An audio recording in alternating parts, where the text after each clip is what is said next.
Assalamualaikum warahmatullahi wabarakatuh. Saya Yudi Pramuko, tukang donat dari Parung, YouTuber tercuah di semesta.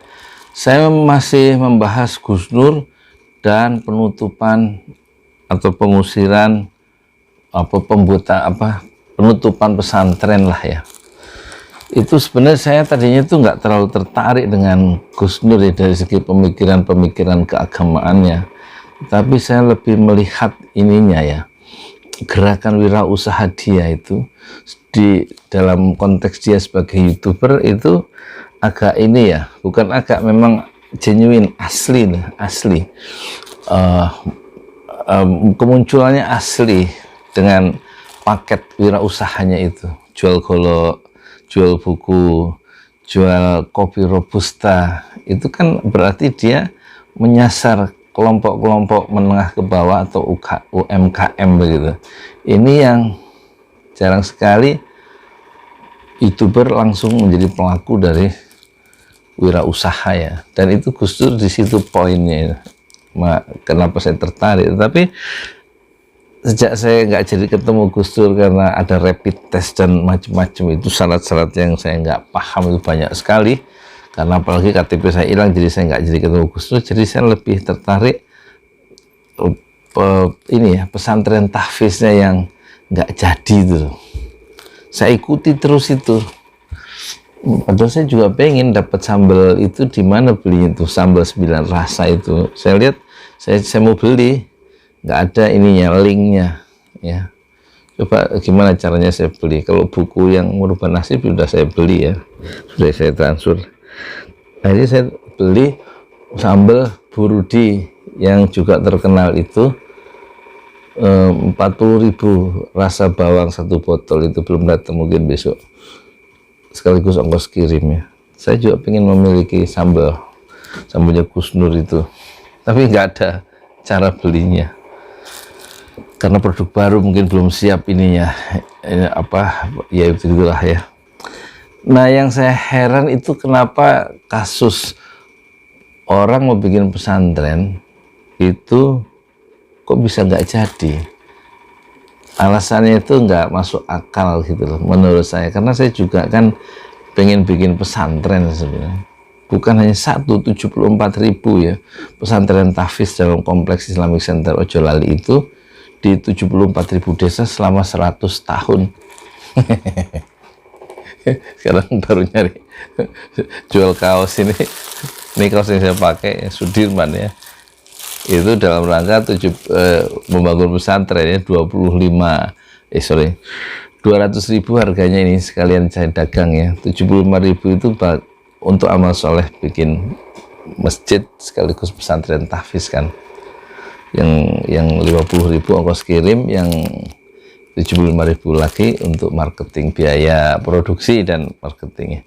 Jadi saya heran ketika orang Jawa Timur ya, ormas keagamaan tertentu lah yang berafiliasi pada ormas besar di Indonesia itu, yang dulu saya pernah dengar mereka ormas itu menjaga gereja ya, entah person entah memang organisasinya, pokoknya masuk dalam media online itu mereka menjaga gereja.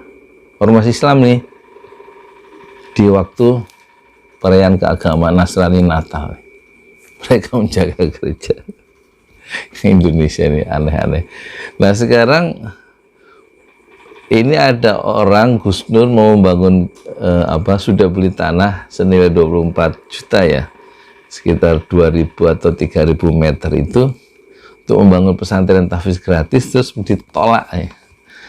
Dan konon kuasa hukumnya membatalkan secara sepihak pembelian dari pemilik tanah, yang ternyata juga sebenarnya di video berikutnya dicabut juga itu. Si pemilik tanah mencabut kuasa terhadap kuasa hukum sebelumnya yang katanya mewakili penjual tanah itu. Yes, pokoknya saya nggak masuk hukumnya, tapi intinya kok aneh ada ormas Islam atau tokoh-tokoh Islam itu mengusir ya Al-Quran ya. Kan Gus Nur mau membangun pesantren, nggak boleh. Itu artinya kan Quran diusir dari kampung itu kan, jangan masuk situ. Tapi satu sisi yang lain, di waktu yang lain, gereja dijaga, Al-Quran diusir. Lebih itu urip ini. Ini coba berpikir, aku orang mudeng saja nih, nggak jelas apa kepentingannya itu ya. Oh saya ngerti, yo aku ya sak jadi ngerti, mereka tuh nggak suka sama Gus Dur sebagai person ya. Tapi yo dipisahkan aja saja nih ya. Dipisahkan, pesantren itu kan umurnya akan jauh lebih lama, lebih tua, lebih panjang daripada umur biologis seorang Gus Dur. Kalau mau berpikir agak ceto ya, agak ceto itu agak tajam, agak radikal itu. Nah, ya kan, jadi manfaatnya itu jauh lebih panjang untuk masyarakat di situ supaya lebih mengenal Al-Quran kalau ada institusinya ya kan. Kalau Gus Nur, faktor Gus Nur yang nggak disukai misalnya, sekarang saya kayak gini Rek, semua orang tuh punya masa lalu lah, nggak ada masa lalu yang selalu putih. Jadi orang itu kan berproses ya. Masa lalu Umar bin Khattab itu pembunuh anaknya sendiri, tapi diterima oleh Rasulullah Shallallahu Alaihi Wasallam. Masa lalu Umar bin Khattab itu membunuh, mengubur hidup-hidup anaknya. Saya kira Gus Dur sampai nggak bunuh anaknya sendiri, nggak sampai sejauh itu. Ya kan? Masa lalu Khalid bin Walid itu berapa orang yang dia bunuh sebagai tokoh dari Quraisy, membunuh orang-orang Islam sendiri, tapi diterima oleh Rasulullah ya, dalam pangkuan Islam, nggak terus diusir gitu dari Mekah gitu, ya kan, atau dari Madinah gitu. Ya kan, lawang sama-sama Islam. Ormas-ormas itu, orang-orang tokoh-tokoh itu yang ormas Islam itu juga orang Islam. Saya ini Gus Dur ya orang Islam. Islahnya masa nggak iso islah rek. Islah itu berdamai ya dalam dalam inspirasi, adalah dalam motivasi keimanan ya, dalam motivasi ukhuwah Islam ya. Nggak usah inilah, nggak usah menang-menangan.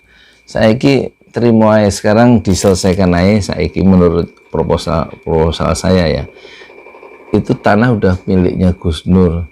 Terus moga-moga Allah membalikkan hati orang-orang yang menolak pendirian pesantren tahfiz. Loh, pesantren tahfiz Al-Quran itu satu pekerjaan yang mulia.